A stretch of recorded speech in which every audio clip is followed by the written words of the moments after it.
నమస్తే అమ్మ. నమస్తే మేడం. నా పేరు జ్యోతిరెడ్డి. నేను అమెరికాలో ఉంటాను. Okay madam. నిన్ను ఇంటర్వ్యూ చేయడానికి మరి అమెరికా నుంచి వచ్చిన. అమెరికా నుంచి ఇక్కడికి వచ్చారు, గ్రేట్ మేడం. నా కోసం మళ్ళా నీ కథ మామూలు కథ ఏమన్నా? Thank you madam. నీ పేరు? మాధురి మేడం. మాధురి. ఏంది మస్తు కోట్ వేసుకున్నావు?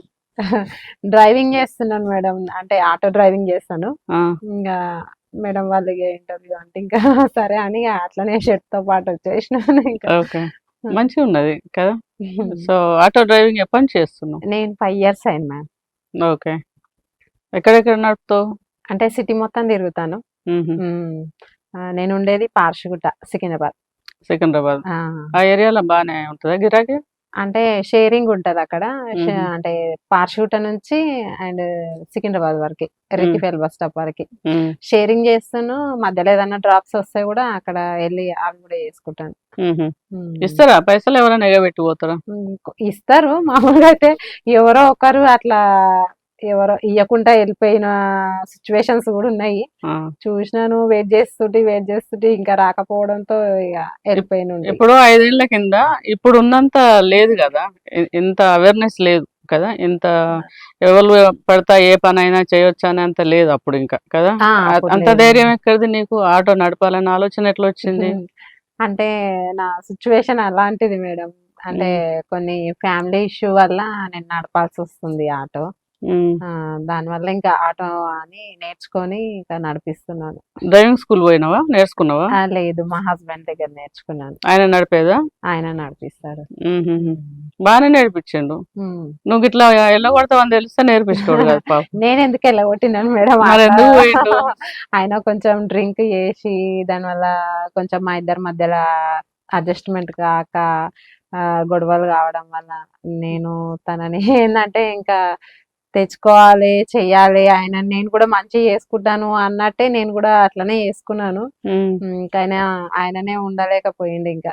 అంటే నేను ఎప్పుడు తెచ్చుకున్నా ఆయన ఒక 1 month అట్లా ఉండేసి మళ్ళీ పోవడం, అట్లా నన్ను వదిలేసి వెళ్ళిపోవడం జరిగింది. పిల్లలు ఎందరమ్మా? నాకు 2 బాబులు మేడం. 2 బాబులు. ఏం చేస్తున్నారు? పెద్ద ఆయన 10th, చిన్న ఆయన 5th class. పెద్ద పిల్లలే. నువ్వు అట్లా కనిపిస్తలేవు, చిన్నగా ఉన్నావు. మంచిగా ఉన్నావు. అయితే ప్రాబ్లమ్స్ ఏమైనా వస్తాయా ఆటో నడిపేటో? వస్తాయి మేడం. ఏమొస్తాయి జనరల్ గా? అంటే ఇంకా ఆటో నడిపిస్తుంది ఒక లేడీ నడిపిస్తుందని కొంతమంది మగవాళ్ళకు అట్లా అనిపించి ఏదో మాటలు అనడం. అంటే నేను వింటే మాత్రం వాళ్ళకి సమాధానం నేను చెప్పేస్తాను. ఇక వినకుండా అది నేను స్పీడ్ గా తీసుకుపోయి ఫాస్ట్ గా తీసుకుపోయి వాడు నన్ను చూసి ఇంకా పరిగెత్తడం అట్లా అవుతుంటది. అట్లా పోనీలేగా వాడు కుక్క అనుకొని వదిలేసుకుంటా. ఎందుకంటే ఇంకా మనము డిస్కషన్ చేసుకుంటే ఇంకా రోడ్డు మీద బతకలేము ఇక. అంటే వాడు అన్నాడని మనం ఇంట్లోనే కూర్చుంటే మాత్రం ఇంకా బతకనియ్యరు కదా. ధైర్యం బాగానే ఉన్నది, కుక్క అనుకుంటావు అయితే. అనుకోవాలి కదా మేడం. అంటే ఏంటంటే మనల్ని వేధించిన వాళ్ళని మాత్రం, అందరినీ అని కాదు. అంటే వాళ్ళకి ఏంటంటే ఆ సిచ్యువేషన్ గురించి తెలియక వాడు ఏదో చిల్లర్ గా బిహేవియర్ చేసి వెళ్ళిపోతుంటాడు. అంటే వానికి ఏంటంటే సిచ్యువేషన్ తెలియక, అంటే వాడు ఇంకా ఆ ఫీల్డ్ గురించి తెలియకుండా ఆడపిల్ల డ్రింక్ చేసి ఉంటారు, యూత్ కొంచెం అట్లా ఆడపిల్ల ఎందుకు చేస్తుంది, ఎందుకు బయటకు వచ్చింది అని వాడికి ఆలోచన లేకుండా ఒక ఆడామె గురించి ఆమె బయటకు వచ్చి ఎందుకు కష్టపడుతుంది అని పోలీస్కి ఎప్పుడన్నా ఇన్ఫార్మ్ చేసినావా అట్లా ఇబ్బంది అయినప్పుడు? లేదు మేడం, ఎప్పుడు నేను చేయలేదు. మనకు మంచి పోలీసులు ఉన్నారు కదా. ఉన్నారు వాళ్ళు, లేడీ పోలీస్ వాళ్ళు కూడా, మేడం వాళ్ళు గాని సార్ వాళ్ళు గాని ఎప్పుడు నాకు వాళ్ళ నంబర్స్ కూడా ఇస్తారు. ఏదైనా ప్రాబ్లం ఉంటే చెప్పమ్మా అని చాలా మంది ఫ్రెండ్లీగా ఉంటారా పోలీసు? ఉంటారండి, హెల్ప్ చేస్తారా? మాట్లాడతారు. ఏదన్నా నీకు హెల్ప్ కావాలన్నా చెప్పమ్మా, మేము చూసుకుంటాం, ఏదన్నా ఎవరన్నా ఇది చేసినా గానీ చెప్పు, మేము చూసుకుంటాం అని అంటారు. కానీ ఇప్పటి వరకు అయితే అలాంటి సిచ్యువేషన్ రాలేదు. కాకపోతే కొందరు అంటుంటారు కానీ ఇంకా వదిలేసుకున్నాను. ఎందుకంటే ఇంకా అయినా 5 ఏళ్ల కింద నుంచి ఆటో నడుపుతున్నావు అంటే మంచిగా ఝాన్సీ లెక్క, రాణి రుద్రమ లెక్క ధైర్యవంతురాలువే కదా. మంచిగానే. ఎంత సంపాదిస్తావు రోజు? అంటే సంపాదన అంటే ఒకప్పుడు అవుతుండే మేడం. ఇప్పుడు ఫ్రీ బస్సెస్ సైన్స్ అంది, అసలు మొత్తం గిరాకులు లేకుండా ఆటో వాళ్ళకు చాలా ప్రాబ్లం అయిపోతుంది. క్యాబులైనా ఆటోలైనా ఇప్పుడు వాళ్ళైతే దానికోసమే కదా బతికేది, డబ్బు కోసమే కదా. అసలు గిరాకులు లేకుండా ఫ్రీ బస్సెస్ వేసిర్రు. మొత్తము అసలు జనాలు ఎక్కకుండానే అయిపోయారు మొత్తం. ఇక మొత్తం అసలు ఆటోలో అంటేనే అసలు ఎక్కలేరు, అసలు బస్సుల కోసం చాలా సేపు అయినా వెయిట్ చేస్తున్నారు. కానీ ఏంటంటే అంటే ఆడోళ్ళు మొత్తం మగవాళ్ళు ఉంటారు కదా, మొగోళ్ళు ఉన్నారా అంటే ఇంకా వాళ్ళు ఇప్పుడు ర్యాపిడో గానీ అట్లా, జెంట్స్ అంటే ఇంకా బైకులు ఉంటాయి వాళ్ళ వెహికల్స్ లలో. ఇట్లా కనిపించిందా ఎప్పుడన్నా నీకు? ఏం ఆడామా కాబట్టి మేము ఎక్కాలి ఆటోలో, ఇక్కడ పెట్టాలి, ఫ్రెండ్షిప్ చేయాలి అట్లే జెంట్సా మేడం? లేదు మేడం, అట్లా ఎక్కలేరు. కొందరు అయితే ఇక సిగ్గుపడి అంటే ఆడమే పడి నేను ఎందుకు ఎక్కాలి అన్నట్టు ఇక నన్ను చూసుకుంటే వెళ్ళమ్మా వెళ్ళాం ఎక్కాను అనేది వాళ్ళు ఉన్నారు. ఇక కొందరు అన్నా ఏం కదరా అన్నాను మేడం, అంటే తెలుసు వాళ్ళకి. కానీ అంటే నేను ఎక్కించుకుంటాను అంటే ఎక్కువ మటుకు నేను లేడీస్ ని ఎక్కించుకుంటాను మార్నింగ్ పూట. అంటే ఇక వాళ్ళకి ఇబ్బంది అవుతుంది కదా అన్నట్టు లేడీస్ ని ఎక్కువ అంటే ఎక్కించుకుంటుందో ఎక్కించుకోదో అన్నట్టు అని వాళ్ళే వెళ్ళిపోతుంటారు. ఇంకో రాగానే దాని మీద అందులో ఎక్కేస్తారు. కానీ ఇక తెలిసిన వాళ్ళు అయితే అంకుల్ వాళ్ళు కానీ ఎవరైనా తెలిసిన వాళ్ళు కానీ అక్కడ నేను వస్తున్నా అని ఎక్కేస్తారులే వాళ్ళు కూడా. వాళ్ళ కస్టమర్స్ కూడా బాగానే మాట్లాడతారు, మంచి ఎంకరేజ్మెంట్ కూడా చేస్తారు. ఎట్లా ఫ్యామిలీ నుంచి ఎట్లున్నది? మీ అమ్మ వాళ్ళు కానీ లేకపోతే సిస్టర్స్ కానీ లేకపోతే నేబర్స్ కానీ చుట్టాలు కానీ వాళ్ళు ఎట్లా రిసీవ్ చేసుకున్నారు నేను? అంటే ఫస్ట్ అందరు భయపడ్డారు, ఇంకా తర్వాత నేర్చుకొని అందరు నన్ను ఇట్లా ఇంటర్వ్యూ గాని తీసుకోవడము, బయట వాళ్ళు మెచ్చుకోవడము. అంటే వాళ్ళ అప్పటి నుంచి ఇంకా నేను నేర్చుకున్న సందే ఇంకా వాళ్ళకు కూడా ధైర్యం వచ్చి చేసుకోబెట్ట గాని మంచిగా ఉండు, ఎవరో వేరేవాడు అన్నాడు అన్నట్టుగా నువ్వు ఇది కాకుండా ధైర్యంగా గట్టిగా మాట్లాడు అని నాకు ధైర్యాన్ని ఇస్తారు ఇప్పటికైనా వాళ్ళు. మా ఫ్యామిలీలో అందరు సపోర్ట్ ఇస్తారు. మంచిదే కదా. మళ్ళీ కస్టమర్స్ కూడా సపోర్ట్ ఇస్తారు. అమ్మా ఎవడేదన్నా కానీ పట్టించుకోకమ్మా, చేసుకో, నీ కష్టం నువ్వు చేసుకుంటున్నావు, మంచిగా మొగోన్లా బతుకుతున్నావు అని వాళ్ళు కూడా నన్ను ఎంకరేజ్ చేస్తుంటారు. Very nice, very nice. ఏం చదువుకున్నావు? నేను ఇంటర్ చేసిన మేడం, సెకండ్ ఇయర్. డిగ్రీ చేయవా?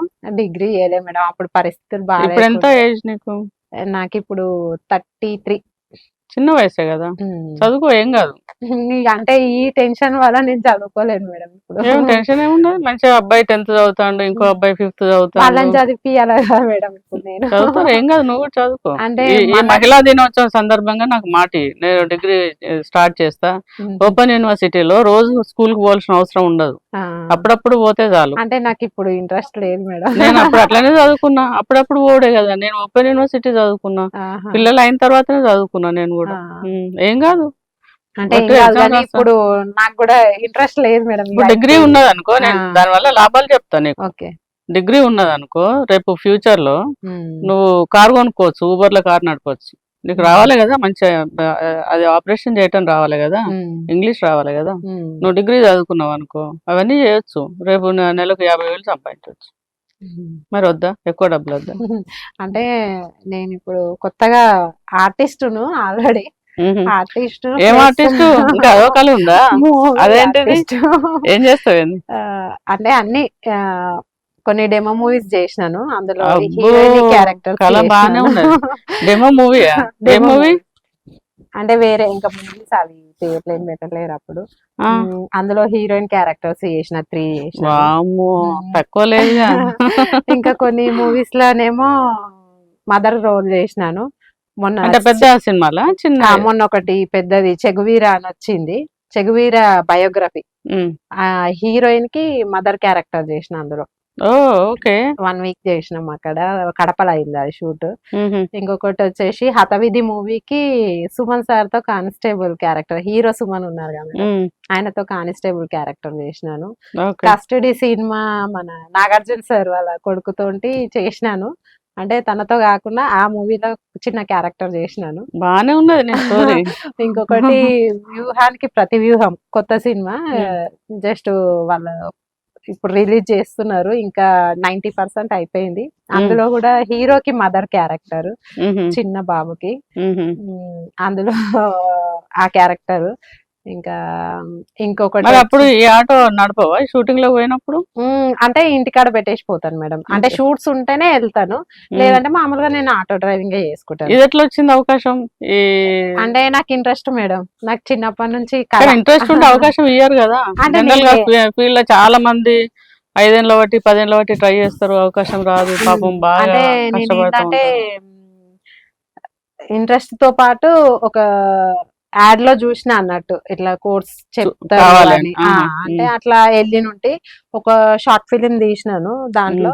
ఇక అప్పటి నుంచి నేను వేరే మూవీలకు ట్రై చేయడం కానీ అంటే నా యాక్టింగ్ చేయడము దాన్ని బట్టి వాళ్ళు ఇంకా ఇంప్రూవ్మెంట్ వచ్చి ఇంకా ఒక్కొక్క మూవీకి అట్లా డైరెక్టర్లు మంచి డైరెక్టర్లు పిలిచి నాకు మంచి తీసుకుంటున్నారు. అవకాశం ఇస్తున్నారు.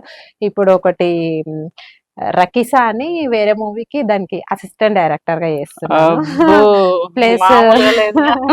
ప్లస్ నాకు యూట్యూబ్ ఛానల్ పెట్టిన మేడం, అందులో మయూరి ఆత్మ అని నేనే ఓన్ గా తీస్తున్నాను. అది నేనే డైరెక్టర్, అందులో ప్రొడ్యూసర్ డైరెక్టర్ నేనే. సిరీస్ లాగానా? వెబ్ సిరీస్ మయూరి ఆత్మ. మయూరి ఆత్మ, okay. Auto Madhuri channel YouTube లో వేసుకున్నాను అది. ఆటో మాధురి. అప్పుడు నా దగ్గర అమౌంట్ లేక నేను కూడా ఒకటి తీయాలి అని అంటే ఇంకా క్యారెక్టర్స్ పెద్ద పెద్దవి రాక ఇంకా ఎందుకు ఇంత ఏయంగా కూడా ఎందుకు వస్తలేవు అన్నట్టు నేను కూడా ఒక ఫీల్ అయ్యి నేనే ఒక అంటే నాకు ఒక డైరెక్టర్ నాకు ఈ సలహా ఇచ్చిండు. మేడం ఊకే ఆర్టిస్ట్ లాగా ఏం వెళ్తారు, మీరు కూడా చెయ్యొచ్చు కదా ఒక డైరెక్టర్ రాగా, చెయ్యండి అని డైరెక్టరే నాకు చెప్పిండు. అంటే ఇక ఆయన వల్ల నేను ఒక 1 వీక్ లోనే స్టోరీ రాసేసిన, ప్రిపరేషన్స్ రాసి చెప్పి ఇట్లా ఆ 1 వీక్ లోనే షూట్ కూడా తీసిన. అది కూడా ఒక ఫోన్ నుంచే తీసిన మేడం. ఈ ఫోన్ నుంచే తీసినాను. 17K వ్యూస్ వచ్చింది. వ్యూస్ బాగా వచ్చింది దానికి. అంటే ఇంట్లోనే ఒక హర్రర్ మూవీ, ఆ ఇంట్లోనే ఒక సస్పెన్స్ పెట్టినాను, మయూరి ఆత్మ అని. అది బాగా వచ్చింది వ్యూస్. సెకండ్ ఎపిసోడ్ వచ్చేసి ఇంకా కెమెరా యూజ్ చేసుకొని మంచి మంచి లొకేషన్స్ పెట్టి మా సిస్టర్ వాళ్ళ బాబుని హీరోగా పెట్టి ఫస్ట్ హారర్ మూవీ డైరెక్టర్ గా తీస్తాను. అందులో ప్రొడ్యూసర్ అన్ని స్టోరీ. ధైర్యం బాగానే ఉన్నది, చూస్తే అమాయకురాలు లెక్క కనబడుతున్నావు ఇట్లా కదా, సింపుల్ గా కదా. బానే అది ఇస్తున్నాను మేడం. ఇప్పుడైతే రన్ అవుతుంది, ఇప్పుడు ఎడిటింగ్ నడుస్తుంది. Great to know. చాలా చాలా గ్రేట్ విషయం. అంటే చెయ్యాలన్న పట్టుదల నాకు చాలా చిన్నప్పటి నుంచి. ఈ ఫీల్డ్ మామూలుది కాదు. ఒక హారర్ మూవీ లాంటిది షార్ట్ ఫిల్మ్ అయినా కూడా చేయటం అనేది మామూలు విషయం కాదు కదా. అది నేను ఓన్ గా రాసుకొని చేస్తున్నాను మేడం. నా ఓన్. మరి హెల్పింగ్ ఉన్నారా నీకు ఎవరన్నా? దీంట్లో సపోర్ట్ కావాలి కదా, ఒకదాని చేయలేవు కదా. అంటే వీళ్ళు నాకు ఆర్టిస్టులు మాత్రం ఫుల్ సపోర్ట్ ఇచ్చారు మేడం. నాకు నా దాంట్లో చేసే వాళ్ళు అందరు ఫ్రీగా చేసిర్రు. నిజంగా నాకు వాళ్ళు చాలా హెల్ప్ చేసిర్రు. ఒక్క రూపాయి కూడా అమౌంట్ తీసుకోకుండా. ఎన్ని రోల్స్ ఉన్నాయి నీ మూవీలో? నా మూలన మేడం అంటే నాకు 15 ఎపిసోడ్స్ కదా, అట్లా వస్తా ఉంటాయి అన్నట్టు. ఒక 5 మెంబర్స్ విలన్స్, ఒక లవ్ స్టోరీ నుంచి 2 హీరోలు 2 హీరోయిన్లు చనిపోయిన వాళ్ళతోటి స్టార్ట్ అవుతుంది అన్నట్టు. ఇప్పుడు సెకండ్ ఎపిసోడ్ వచ్చేసి బాగుంటది. అప్పటి నుంచి హీరో హీరోయిన్స్ స్టార్ట్ అవుతారు. అది ఎందుకు చంపిరు అనేది ఒక కంటెంట్, ఒక 5 మెంబర్స్ దేని వల్ల విలన్స్ ఆ అమ్మాయిని అబ్బాయిని ఎట్లా చంపి. ధైర్యం బానే ఉన్నది అట్లా అని అనుకొని నేను ఓన్ గా రాసుకొని అన్ని నేనే ఓన్ గా చేస్తున్నాను. సెకండ్ ఎపిసోడ్ పిల్లలు ఓకేనా? నువ్వు ఇదంతా చేసినప్పుడు పిల్లలకు ఓకేనా? బాబు మా మమ్మీ ఉంది మేడం, మమ్మీ చూసుకుంటది పిల్లలు. మా మమ్మీ గాని మా అక్క గాని వాళ్ళ పిల్లల్ని చూసుకుంటారు. మీ హస్బెండ్ కాంప్రమైజ్ అయ్యి మళ్ళీ వస్తా అన్నాడు అనుకో, ఏం చేస్తా? తనేం రాడు మేడం. అంటే మా ఇద్దరి మధ్యలో డైవర్స్ అయిపోయినాయి, తీసేసుకున్నాము. ఇంకా అందుకని ఇంకా ఆయన రాడు. అంటే మనము పిల్లలకి ఒక ప్రేమ పంచే టైంలో తల్లిదండ్రులు లేకపోతే వాళ్ళు పెద్దగా అయ్యి వాళ్ళ కళ్ళ ముంగట తండ్రి అని చూస్తుంటే వాళ్ళకు కూడా అసలు తండ్రి అనేది కూడా వాళ్ళకి తెలీదు. అంటే ఇచ్చే ప్రేమ ఇచ్చేప్పుడే ఉంటది మేడం. పుట్టినప్పుడు వాడికి ఇచ్చే ప్రేమ వాళ్ళ లోపలనే తెలుస్తుంది. మరి సమాజంలో ప్రాబ్లమ్స్ ఏమైనా వస్తలేవా నీకు? Being single mother, young age లో, ఇప్పుడు దాదాపు చాలా సంవత్సరాల నుంచి హస్బెండ్ లేడు కదా, సో ప్రాబ్లమ్స్ వస్తలేవా సొసైటీ నుంచి కానీ? నాకైతే ఇప్పటి వరకు ఏ ప్రాబ్లమ్స్ రాలేవు మేడం. ఒకవేళ వచ్చినా గానీ నేను ఎదుర్కొనే శక్తి ఉంది. అంటే నాకు నేను ఏంటంటే ఎవరిని ఉద్దేశించి అని కాదు కానీ నా గట్స్ నాకున్నాయి. అంటే నేను వాళ్ళను ఉద్దేశించి కాదు, నన్ను ఉద్దేశించి కాదు, నేను ఏంటంటే నా ఓన్ గా నిర్ణయం తీసుకున్నాను, ఇట్లనే ఉండిపోవాలి, నా పిల్లల కోసమే బతకాలి, నేను ఎవరి కోసం బతకను, జస్ట్ నారీ శక్తి అంటావు. నా పిల్లల్ని ఒక అంటే నేను చెయ్యని నా పిల్లలతో చేయించి వాళ్ళని నేనే చేస్తున్నట్టుగా నా పిల్లల రూపంలో చూసుకోవాలని నా ఆశ. Very good, congratulations, thank you, god bless you, thank you, good luck. Thank you ma'am. మా పెద్ద బాబుని ఇట్లా డాక్టర్ని చేద్దామని అనుకుంటున్నాను, కాకపోతే వెరీ గుడ్. ఇంకా అమౌంట్ కావాలి కాబట్టి ఇంకా ఏదో చేస్తున్నాను మేడం, కానీ ఇంకా దేవుడే ఇక అవుతుందిలే, నువ్వు అట్లా ఒక మంచి నిర్ణయంతో మొదలు పెట్టినా కూడా సక్సెస్ అవుతుంది. మీ పిల్లలకు కూడా మంచి జరగాలని కోరుకుందాం. Thank you ma'am, Thank you. So much.